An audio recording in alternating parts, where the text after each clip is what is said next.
Video काफ़ी useful होने वाला है, क्योंकि आज इस वीडियो में हम सीखेंगे कि आप किस तरह से अगर कहीं लीकेज होता है सिस्टम में किस तरह से चेक करते हैं और उससे फाइंड आउट करके कैसे लीकेज को कैसे रिपेयर करते हैं। कंप्लीट स्टेप बाय स्टेप हम सीखने वाले हैं। और लीकेज चेक करने का तरीका क्या होता है, झाग किस तरह से बनाया जाता है लीकेज को चेक करने के लिए। तो चलिए इसे हम प्रैक्टिकल सीख लेते हैं एक एक करके। उसके बाद उससे पहले मैं बताना चाहूँगा, चैनल को सब्सक्राइब नहीं किया तो चैनल को सब्सक्राइब कर लें। अगर वीडियो को फेसबुक पर देख रहे हैं तो फेसबुक पेज को फॉलो कर लें, ताकि ऐसे यूज़फुल वीडियो का नोटिफिकेशन आपको मिल पाए और वीडियो को देख पाएँ सबसे पहले। तो चलिए इसे हम प्रैक्टिकल सीखते हैं। तो इस एसी में कंप्लेन है कि कूलिंग नहीं कर रहा है। मैं आकर के चेक किया, गेज देख रहे हैं लगा हुआ है सिस्टम में। आकर के मैंने चेक किया, यहाँ पर बिल्कुल भी 0% इसमें गैस है, गैस है ही नहीं बिल्कुल। तो इसको हम चेक करते हैं कि अगर बिल्कुल भी गैस नहीं है तो लीकेज कहीं ना कहीं ज़रूर होगा। तो इसको हम टॉप कवर और फ्रंट कवर फटाफट से खोल लेते हैं और चेक कर लेते हैं कि लीकेज कहाँ पर है। क्योंकि इंडोर में या फिर आउटडोर में कहीं तो लीकेज है, क्योंकि पूरा गैस सिस्टम से निकल गया है तो फिर लीकेज कहीं ना कहीं तो है। तो इसको हम खोल लेते हैं टॉप कवर और फ्रंट कवर। उसके बाद हम लीकेज को चेक करेंगे। लीकेज को चेक करने का जो तरीका होता है, किस तरह से चेक करते हैं, इसको भी मैं आगे में दिखाऊंगा प्रैक्टिकल कि साबुन के झाग से किस तरह से लीकेज चेक किया जाता है। अब यहाँ पर देखिए, मैं इस समय सऊदी अरब में हूँ। यहाँ पर धूप इतनी ज़्यादा होता है, इतना ज़्यादा गर्मी होता है, क्योंकि बाहर में देख सकते हैं आप कि वीडियो में इतना ज़्यादा धूप दिख रहा है, इतना ज़्यादा चमक दिख रहा है, तो धूप कितना ज़्यादा होगा। तो इसे हम फटाफट से खोल लेते हैं। उसके बाद हम चेक करेंगे कि लीकेज कहाँ पे है। उससे पहले मैं साथ में और कुछ भी बताता चाहूँ। जब तक कवर ये खुल रहा है तब तक मैं और भी बताता चलूँ कि इन लीकेज कहाँ कहाँ हो सकता है, इसको भी समझ लीजिए।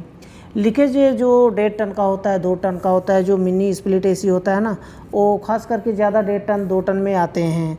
तो लीकेज कहाँ पे होता है, हो सकता है कहाँ पर, चांस कहाँ पर होते हैं कि आपका टाइम वेस्ट ना हो। और लीकेज को कैसे पहचान सकते हैं कि हाँ इस जगह पे लीकेज है। जैसे कि मानिए कि आउटडोर में लीकेज है या फिर इनडोर में लीकेज है, तो देख करके आप साबुन का झाग लगाने से पहले आप कैसे पहचान सकते हैं। उसके लिए आपको क्या करना होगा कि आपको ये देखना होगा कि ऑयलिंग कहाँ पर है, ये आपको देखना है। अब ऑयलिंग कहाँ पर हो सकता है, जहाँ पर कॉपर पाइप लगे हैं यानी कि कंडेंसर में, और कंप्रेसर के साथ में जो सक्शन लाइन और डिस्चार्ज लाइन जॉइंट रहते हैं। उसके बाद साथ में फिर डिस्चार्ज लाइन में से जो कंडेंसर तक जाता है वहाँ पर 2 जॉइंट होते हैं। कैपिलरी होता है, ड्रायर फिल्टर होता है आउटडोर में, उसके साथ में 4 वे रिवर्सिंग वाल्व होता है। तो इस जगह पर आपको पहले ये देखना है, साबुन के झाग लगाने से पहले आपको ये देखना है कि ऑयलिंग कहाँ पर है। जहाँ पर ऑयलिंग होगा खास करके समझ लीजिए कि वहाँ पर लीकेज ज़रूर है। जहाँ पर ऑयलिंग होगा, ऑयलिंग वहीं से निकलता है जहाँ से लीकेज होता है। कभी भी आप फ्लेयर नट पे देखे होंगे कुछ एसी में, जहाँ से लीकेज होते हैं तो वहाँ फ्लेयर नट पे ऑयलिंग रहता है। तो वहाँ पर सबसे पहले आपको ये देखना है कि ऑयलिंग कहाँ पर है। ऑयलिंग जहाँ मिल जाए वहाँ पर आपको थोड़ा प्रेशर डाल करके फिर लीकेज चेक करना होता है। तो सबसे पहले आपको ऑयलिंग देखना है। अगर आउटडोर में ऑयलिंग नहीं मिल रहा है तो वहाँ पर टाइम वेस्ट ना करें, फटाफट से जा करके इंडोर में देखें। तो आउटडोर को हमें सीढ़ी लगा करके खोलने में थोड़ा टाइम लग रहा है, इसलिए थोड़ा वेट कर लीजिए। उसके बाद क्योंकि ना स्टेप बाय स्टेप मैं बताऊंगा लीकेज चेक करके कि किस तरह से होता है। तो अभी मैं थोड़ा वीडियो को फॉरवर्ड कर देता हूं ताकि बोरिंग महसूस ना हो आपको और फटाफट से आप सीख पाएँ जो आपको सिखाना चाहता हूँ। तो यहाँ पर हम वीडियो को फॉरवर्ड कर देते हैं फटाफट से। टॉप कवर खोलेंगे, फ्रंट कवर खोलेंगे, साइड कवर और जो साइड में एक और दोनों तरफ का साइड कवर, उसे खोलने की ज़रूरत नहीं है। फ्रंट कवर खोलेंगे। अब यहाँ पर देखिए ना, ये यहाँ पर ऑयलिंग दिख रहा है, ऑयलिंग दिख रहा है जो कंडेंसर में पाइप जोड़ता है। यहाँ पर देखिए, यहाँ पर ऑयलिंग दिख रहा है। अब इसे लीकेज चेक करने के लिए हमें साबुन के झाग से, शैम्पू से, या फिर जो पाउडर होता है जो कपड़ा धोने का, उससे आप इस तरह से चेक कर सकते हैं। उसके लिए आपको क्या करना है कि आपको साबुन का झाग बनाना है, बहुत पतला सा झाग बनाना है। पतला सा झाग बना रहेगा तब वहाँ पर लीकेज अच्छी तरह से दिखाई देता है। अगर मोटा झाग होगा, मोटे झाग से दिखाई नहीं देगा लीकेज। इसलिए कभी भी झाग जब भी बनाएं तभी बिल्कुल पतला, एकदम पानी जैसा बनाएं, ताकि बारीक से बारीक लीकेज वहाँ पर दिख जाए। जैसे कि यहाँ पर आप देख सकते हैं, मैं झाग यहाँ पर गिरा रहा हूँ। यहाँ पर मोटा झाग है, इससे भी पतला होना चाहिए, लेकिन यहाँ पर लीकेज बड़ा है, पाइप फट गया है, इसलिए यहाँ पर अच्छी तरह से दिखाई दे रहा है।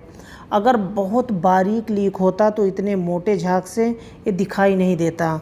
इसलिए जब भी झाग बनाएं बिल्कुल पतला सा बनाएं, और ख़ास करके आप अगर लीकेज चेक करने के लिए एरियल पाउडर का यूज करें। कपड़ा धोने का जो एरियल पाउडर होता है वह झाग यूज करें। वो थोड़ा सा पाउडर डालें और पानी थोड़ा ज़्यादा डालें, तब वहाँ पर जो झाग बनता है ना, बहुत बारीक, बहुत अच्छी तरह से बारीक से बारीक लीकेज चेक करने के लिए वह पाउडर यूज किया जाता है। अगर उस पाउडर को यूज करें तो आसानी से आप बारीक से बारीक लीकेज को पकड़ पाएंगे। नहीं तो अगर मोटा झाग होता है, मोटे झाग से लीकेज नहीं दिख पाता है। बारीक लीकेज बिल्कुल पानी जैसा एकदम झाग होना चाहिए, तब वहाँ पर बारीक बुझबुझा वहाँ पर निकलता है जहाँ लीकेज होता है। तो इस तरह से लीकेज को चेक कर सकते हैं। अब लीकेज चेक करने का तरीका यही होता है कि आप झाग बनाएं और वहाँ पर जहाँ पर आपको शक हो, जहाँ पर जॉइंट है, वहाँ पर साबुन के झाग को गिराएं, तो वहाँ से बुझबुझा निकलता है, तो वहाँ से पता चल जाएगा कि यहाँ पर लीकेज है। वैसे भी मार्केट में कुछ ऐसे झाग जैसे प्रोडक्ट अवेलेबल हैं जिससे आप लीकेज आसानी से बहुत बारीक लीकेज चेक करने के लिए मार्केट में अवेलेबल होता है। लीकेज चेक करने के लिए वही बहुत कम प्राइस में वो आता है। आप उसे लेकर के उससे लीकेज चेक करेंगे तो बहुत आसानी से आप लीकेज को फाइंड कर पाएंगे, चाहे जितना भी बारीक लीक हो। अब यहाँ पर ऐसा होता है कि सिस्टम में मल्टीपल जगह पे तेजी से नीचे जा रहा है कि यहाँ पर सिस्टम में लीकेज है, जैसे कि आउटडोर प्रेशर जा रहा है लीकेज। अब यहाँ पर हम जहाँ जहाँ जॉइंट है बाहर निकालेंगे, चेक कर लेना चाहिए। निकालने के बाद वापस से हम इस जगह पे हमने लीकेज वैक्यूम करेंगे, बंद कर दिया, उसके बाद दूसरी जगह से पहले हम ब्रेजिंग करेंगे जहाँ पर पाइप हमारा फटा हुआ है। तो इससे हमारा ब्रेजिंग करने के बाद जितना भी गैस हमने क्या करना है कि वैक्यूम करना है, गैस दोबारा हमारा नुकसान हो जाएगा। अगर आप इसलिए जहाँ जहाँ जॉइंट होता है आपको अगर शक है वहाँ सिस्टम में ऑयलिंग है एक जगह लीकेज है, जैसे कि आप बहुत बड़ा सिस्टम नहीं होता है, छोटा सा होता है। तो अगर आपको लगता है कि हमें और जगह चेक कर लेना चाहिए, तो जैसे कि हो गया कि जॉइंट पर हमारा एक लीकेज मिल गया, उसके साथ में जब हम प्रेशर डाले अच्छे से चलने लगेगा, साथ में हम कैपिलरी और ड्रायर फिल्टर, उसके साथ में 4-वे रिवर्सिंग वाल्व, और जहाँ जहाँ जॉइंट है कंडेंसर में थोड़ा ज़्यादा पानी लेकर के कंडेंसर में भी चेक कर लीजिए। कभी कभी होता है कि बीच कंडेंसर में भी पाइप लीक हो जाता है। तो ऐसे में जब भी आउटडोर आप खोल रहे हो चेक करने के लिए, तो हर जगह पे आपको लीकेज चेक कर लेना चाहिए जब प्रेशर एक बार डाले हैं तो उसके साथ में, ताकि ऐसा ना हो कि एक बार अगर आप करके गए, गैस डाल के गए, कभी ऐसा हो कि दोबारा से आपका सिस्टम लीक हो गया, गैस नहीं है, तो आपका क्या होगा, कितना बड़ा नुकसान जाएगा। उसके लिए आप सिस्टम को अच्छे से चेक कर लें, पूरे आउटडोर सिस्टम को।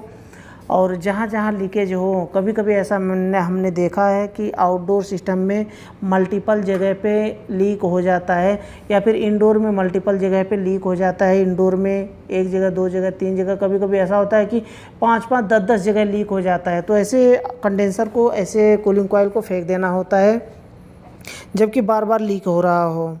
तो इस तरह से आप लीक कर लें, लीक चेक कर लें।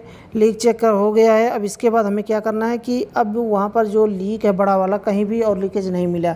हमने 4-वे रिवर्सिंग वाल्व में चेक कर लिया, और कंप्रेसर का जो डिस्चार्ज लाइन, सक्शन लाइन और कंडेंसर में हमने चेक कर लिया। आप देख सकते हैं झाग कितना ज़्यादा है।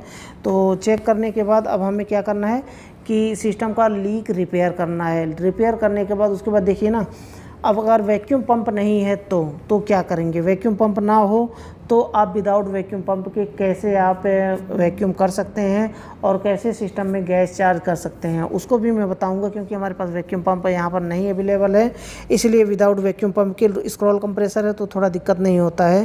रोटरी कंप्रेसर में अगर वैक्यूम ना करें तो दिक्कत होता है। ये स्क्रॉल कंप्रेसर है तो ये एडजस्ट कर लेता है। अगर वैक्यूम ना करें, थोड़ा बहुत एयर रहता है सिस्टम में, तो भी एडजस्ट कर लेता है रेफ्रिजरेंट से।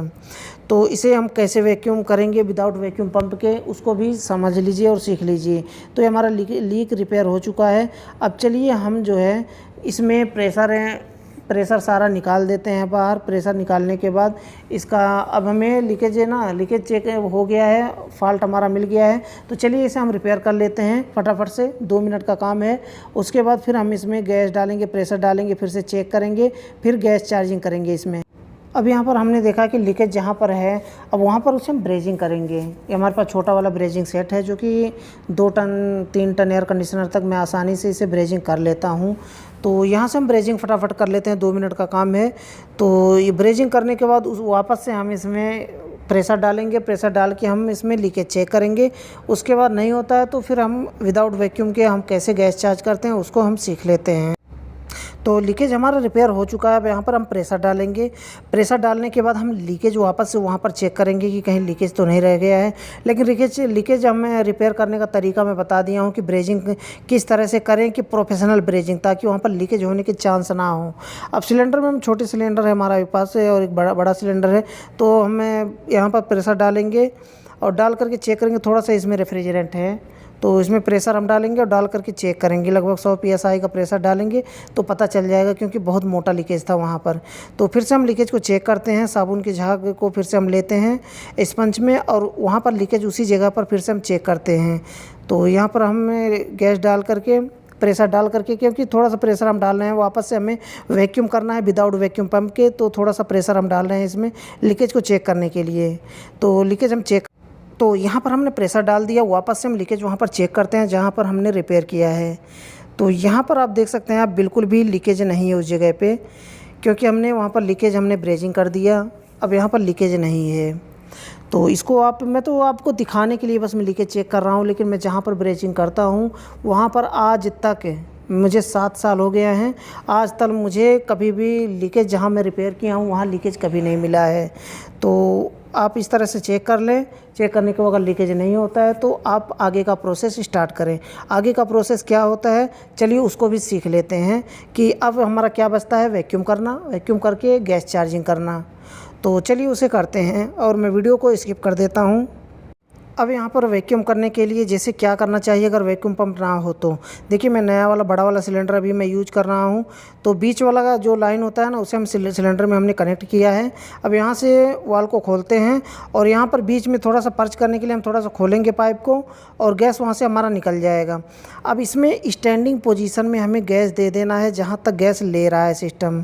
तो स्टैंडिंग पोजीशन में हम दे देते हैं और वहाँ पर क्या करना है ना, सक्शन लाइन से डाल रहे हैं गैस, और डिस्चार्ज लाइन का जो लाइन होता है उसे हम खोल के रखेंगे थोड़ा सा फ्लेयर नट, वहाँ से गैस निकल जाएगा, पर्च वहाँ से भी हो जाएगा। क्योंकि मैं दिखा नहीं सकता, क्योंकि मैं यहाँ पर कैमरा पकड़ने के लिए कोई है नहीं, इसलिए पतले वाले पाइप से गैस सक्शन से डालेंगे और डिस्चार्ज से निकालेंगे, इंडोर से होता हुआ आएगा। समझ लीजिए ध्यान से कि सक्शन लाइन में कनेक्ट करके हम गैस डाल रहे हैं और डिस्चार्ज लाइन से होता हुआ वापस से आएगा और यहाँ से हम गैस को निकाल देंगे। तब तक निकालेंगे जब तक कि हाथ में ठंडा ठंडा ना लगने लगे, तब तक हम गैस को थोड़ा सा निकाल देंगे। अब निकालने के बाद उसके बाद जल्दी जल्दी करके निकलते में आपको बंद कर देना है। डिस्चार्ज लाइन का जो हमारा फ्लेयर नट है वो जल्दी जल्दी बंद कर देना। उसके बाद स्टैंडिंग पोजीशन में गैस को डाल देना है जितना ले रहा है सिस्टम। उसके बाद सिस्टम ऑन करेंगे, फिर स्टेप बाय स्टेप थोड़ा थोड़ा करके गैस डाल देंगे सिस्टम में। तो यहाँ पर अभी हमारा गैस जा रहा है सिस्टम में। इसके बाद एसी को हम ऑन करवाते हैं। ऑन करवाने के बाद फिर हम गैस डालेंगे। तो विदाउट वैक्यूम पंप के इसी तरह से आप गैस चार्ज कर सकते हैं। लेकिन जो प्रोफेशनल तरीका होता है ना, उस तरह से अगर वैक्यूम करेंगे तभी आपका सिस्टम सही चलेगा। तो विदाउट वैक्यूम पंप के का अगर रोटरी कंप्रेसर है तो कभी कभी होता है ना, प्रेशर अप डाउन होता है, जो सुई होती है गैस की अप डाउन होती है, एम्पियर अप डाउन होता है, और कभी कभी होता है ऐसा कि कूलिंग कभी करता है कभी नहीं करता है। तो वैक्यूम ज़रूर करना चाहिए, कोई अच्छे वाले वैक्यूम पंप का इस्तेमाल करना चाहिए हमेशा। तो इस कवर को हम बंद कर देते हैं और एसी को ऑन करवाते हैं। बस इतना सा प्रोसेस होता है और मैं वीडियो लंबा नहीं करना चाहता हूँ, पूरे डिटेल्स में वीडियो